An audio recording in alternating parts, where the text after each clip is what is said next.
యాకనోడు పీకనోడు జనం ముఖం దేకనోడు ఎలచ్చంల జీబులొచ్చి లెక్చరు మీద లెక్చరిచ్చి కాలని గట్టిచ్చిరమని కానూను బల్కుతుండ్రు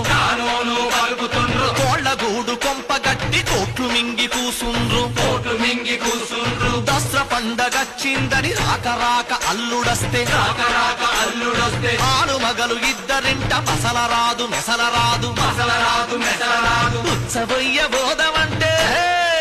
ఉత్సవయ్య బోధమంటే పంచ పొంటి జాగుండదు నచ్చులో లచ్చన్న ఈ లుచ్చగాళ్ల రాజ్యంలో బిచ్చగాళ్ల బతుకులాయే నచ్చులో లచ్చన్న